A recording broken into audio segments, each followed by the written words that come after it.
Sir क्या कुछ meeting में बातचीत हुई है अधिकारियों के साथ, क्या कुछ तैयारियां हैं, लोगों से क्या कुछ कहना चाहेंगे? आज से 7 दिन का लॉकडाउन शुरू हो गया। नहीं, अभी जो भी स्थिति है जिले की उसके बारे में पूरी जानकारी दी गई है और अधिकारी ने बताया कि सारी स्थिति पूरी तरीके से उनके कंट्रोल में है और हमारे पास पर्याप्त बेड हैं और वेंटिलेटर हमारे पास काफ़ी ज़्यादा हैं, लगभग 125 वेंटिलेटर हमारे पास हैं, लेकिन आईसीयू जो है हमारे पास वो इतना नहीं है, जितने बेड हैं न जितने वेंटिलेटर। और अभी जो हमारा कल्पना चावला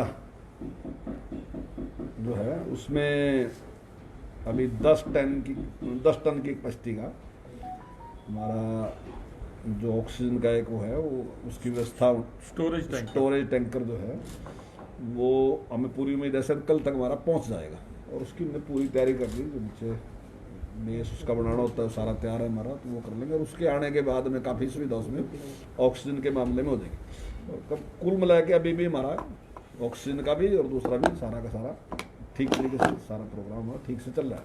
सर हरियाणा में किस तरह की व्यवस्था है? आज से लॉकडाउन है तो क्या कुछ रहेगा? देखिए लॉकडाउन वैसे तो हरियाणा में स्थिति पूरी तरीके से नियंत्रण में है, लेकिन लॉकडाउन इसलिए जरूरी था क्योंकि इस चेन को तोड़ना था।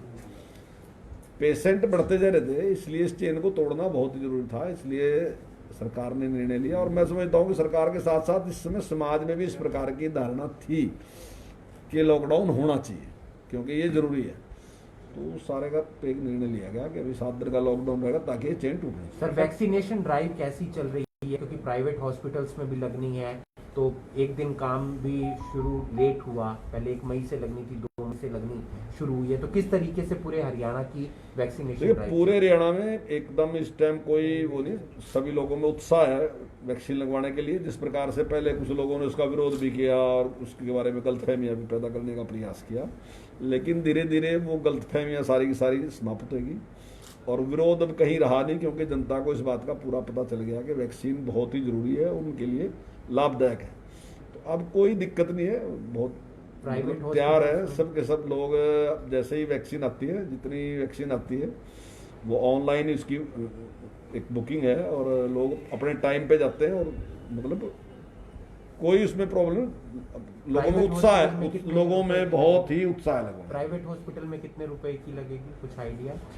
नहीं, अभी मुझे इसका पूरा नहीं मैं आपको बता सकता कि क्या रेट है, उसका रेट क्या निश्चित किए गए वो तो मैं बता नहीं सकता, लेकिन लोगों में उत्साह है वैक्सीन है। सर आने वाले आप शिक्षा मंत्री हैं, लोग उम्मीद कर रहे हैं कि इस बार भी कोरोना काल है, पिछली बार सरकार कोई राहत लोगों को नहीं दिलवा पाई, स्कूल फीस के मुद्दे पर सांसद जी बैठे हैं, पैरवी बहुत की लेकिन हाथ में कुछ नहीं आया। इस बार कुछ उम्मीद कर सकते हैं हरियाणा सरकार के शिक्षा मंत्री से? नहीं, देखिए पिछली बार भी ट्यूशन फीस ही थी और उसके बाद जब जो स्कूल के मालिक थे वो हाई कोर्ट में गए थे और हाई कोर्ट ने सारे ड्यूज के लिए कह दिया था, लेकिन उसके बाद सरकार अपील में गई थी और सरकार की अपील के बाद ही हाई कोर्ट ने फैसला दिया था कि केवल ट्यूशन फीस लेंगे। तो हमने उनकी बात पूरी उस तरह की, अभी सुप्रीम कोर्ट का इस प्रकार से फैसला है, उसके बारे में भी हम जल्दी एक कानून लेके आ रहे हैं कि कितनी फीस बढ़ा इसका, तो अब उसका जल्दी वो आएगा और उसमें एक निश्चित करेंगे क्योंकि अभी तक इस प्रकार की ना ही तो कभी परिस्थिति आई और ना ही कभी इस प्रकार की जरूरत पड़ी। ऐसा कोई नियम नहीं था कि कितनी % फीस आप बढ़ा सकते हैं,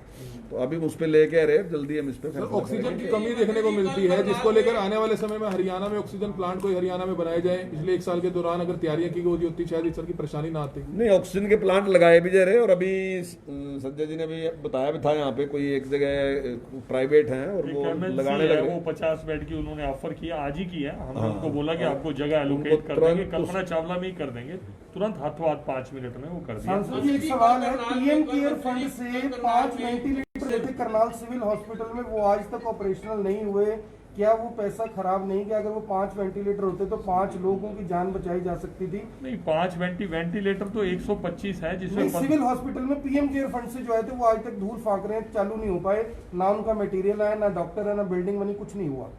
अच्छा, ये मेरी जानकारी 5 वेंटिलेटर, यहाँ 125 सरप्लस वेंटिलेटर है।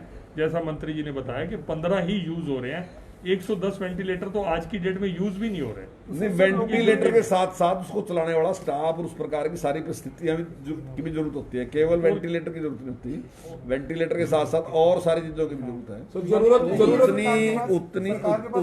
उतनी वो नहीं थी जितनी वो थी, लेकिन अभी भी हमारे पास पेशेंट है लगभग। जरूरतमंदों तक राशन दूसरा क्या है कि वेंटिलेटर के बारे में कुछ एक मिनट, वेंटिलेटर के बारे में कुछ गलतफहमी चल रही है कि मतलब ऐसा नहीं है। इस बात का फैसला डॉक्टर ही करेगा कि किसको वेंटिलेटर की जरूरत है, किसको वेंटिलेटर की नहीं जरूरत है। अभी वैक्सीन के बारे में भी कोई अभी बात चल रही थी, जो एक इंजेक्शन आता है रेमडेसिविर, तो उसके बारे में बता रहे थे। उन्होंने कहा कि 10 दिन तक ही उसकी जरूरत होती है, 10 दिन के बाद वो पानी है, किसी क्रम का भी नहीं है।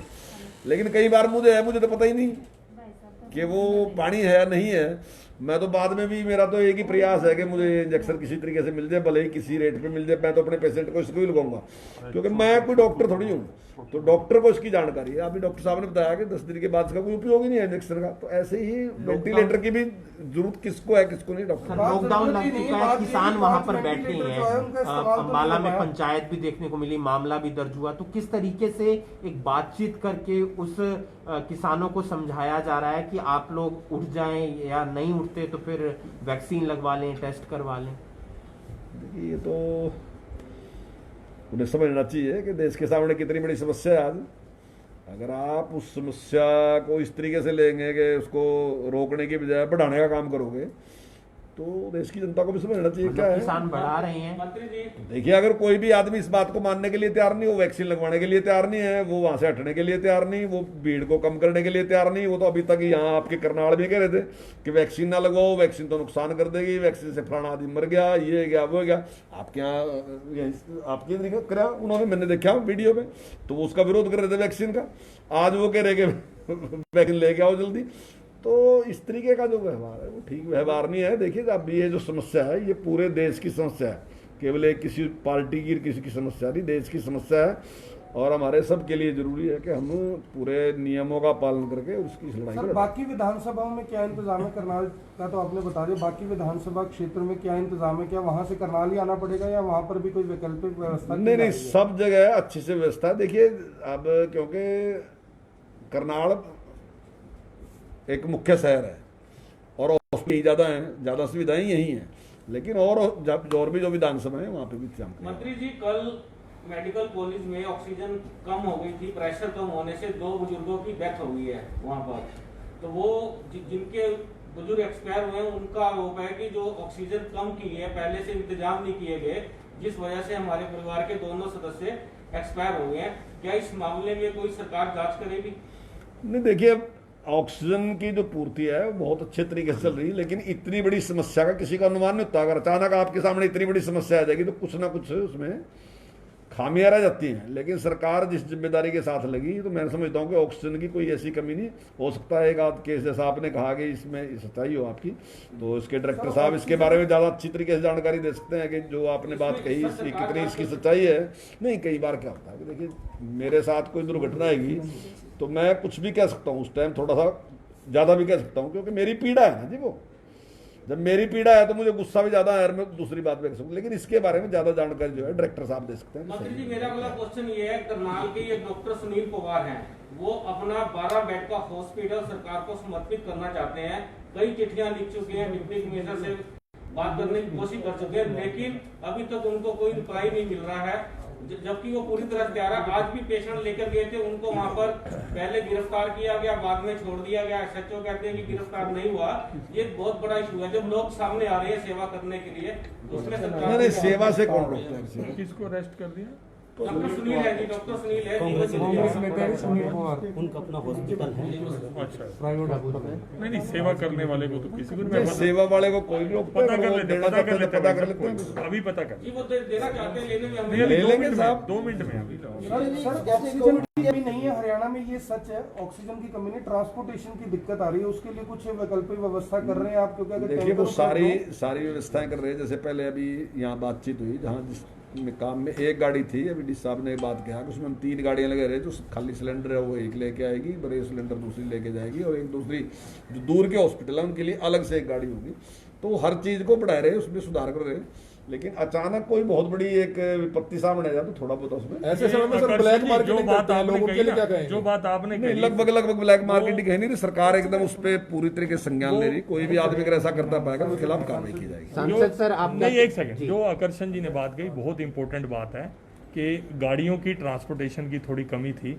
ऑक्सीजन भी जो हमारा प्लांट है, पानीपत का ही प्लांट है, ओवर होके चल रहा है। 260 मीट्रिक टन का उसका कैपेसिटी है, 350 तक हम उसकी प्रोडक्शन ले रहे हैं। ट्रांसपोर्ट की कमी के कारण, क्योंकि अभी कुरुक्षेत्र की आज सवेरे इमरजेंसी आ गई, बार बार नायब सैनी जी का भी फोन आ रहा था, सुभाष सुध है उनका भी फोन आया, तो उनकी गाड़ी रुड़की गई हुई थी। अब रुड़की से आने में ट्रांसपोर्टेशन में दिक्कत है। ऐसी करनाल की दिक्कत थी, हमारा कोटा रुड़की से आता था। कल भी पंचर मैंने हो गया था।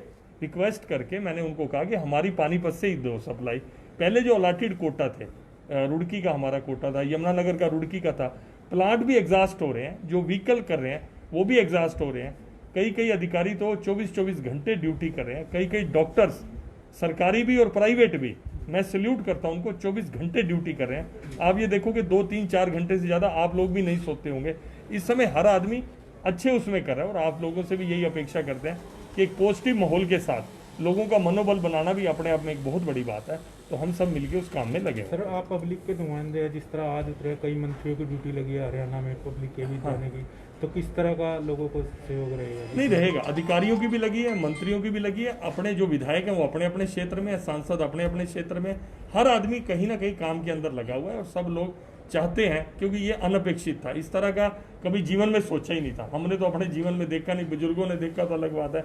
इतना एक हम जाते हैं कहीं शिवपुरी में किसी के संस्कार में, एक जाती है बॉडी दूसरी आ रही होती है, ये स्थिति बनी है। लेकिन इन चीज़ों के अंदर भी एक उम्मीद देखते हुए सब लोग पॉजिटिविटी, आज आप देखो हर हॉस्पिटल के ऊपर एक कार्यकर्ता संगठन की तरफ से दे दिया, एक एडमिनिस्ट्रेटर प्रशासन की तरफ से चला गया, और डॉक्टर्स पहले से लगे हुए, सब लोग मिलकर एक टीम के रूप में काम कर रहे हैं। भाटिया सर आप जम्मू कश्मीर गए, वहाँ चुनाव जीत गए, असम गए, वहाँ जीत गए, आपकी बंगाल ड्यूटी लगती तो शायद नहीं, बंगाल में कहता हूं कि बंगाल बहुत जबरदस्त रिजल्ट आया। आज वैसे पॉलिटिकल विषय पे हम जाना नहीं चाहते थे, लेकिन मेरा अपना आकलन है, मैं समझता हूँ बंगाल में तो इतनी जबरदस्त परफॉर्मेंस है बीजेपी की। आप देखिए कांग्रेस और कम्युनिस्टों ने चालाकी करके अपनी सीट तो 0 कर दी, तृणमूल की सीट को बढ़ाने का काम किया। भी वोट बीजेपी के अगेंस्ट यूनाइट होकर डले, और जिस तरह से उन्होंने पोलराइजेशन किया, मैं नाम नहीं लेना चाहता क्योंकि हम सब लोग सारे 130 करोड़ भारतीय हम एक हैं, लेकिन जिस तरह से बंगाल के अंदर पोलराइजेशन किया उसके कारण ममता जीती।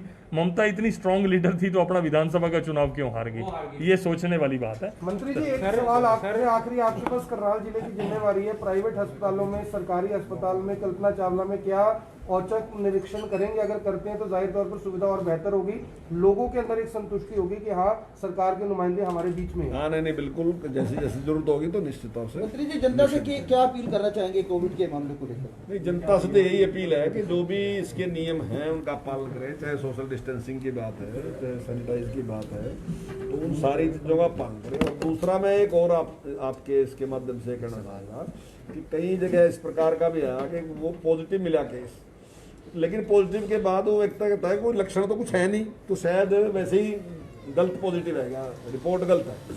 ये जरूरी नहीं है कि जो कोरोना का पेशेंट है वो जैसे ही पॉजिटिव आएगा तो सारे लक्षण उसमें देखने को मिलेंगे।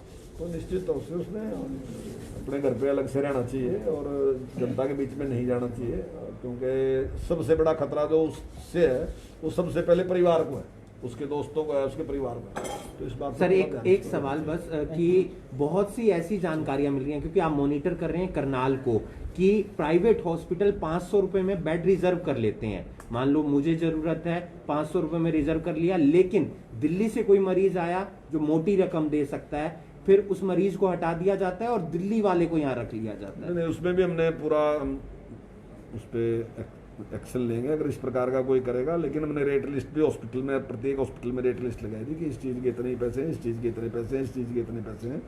तो इस प्रकार की जो पहले शिकायतें आती थी वो शिकायतें। मंत्री जी इस बार कोई पैकेज देने जा रही है सरकार? पिछली बार काफी राहत दी थी, इस बार कुछ राहत मिलेगी जनता? देखिए अभी उसका निर्णय तो मुख्यमंत्री जी करेंगे। आप कैबिनेट में हैं? नहीं कैबिनेट है वो, लेकिन मुख्यमंत्री। थैंक यू जी। तो ये थे हरियाणा के शिक्षा मंत्री कंवरपाल गुज्जर, उन्होंने सीधे तौर पर कई सवालों के जवाब दिए, तैयारियों के बारे में बात की। जो करनाल के सांसद हैं संजय भाटिया, उन्होंने भी कहा कि हमारी तैयारियां पूरी हैं।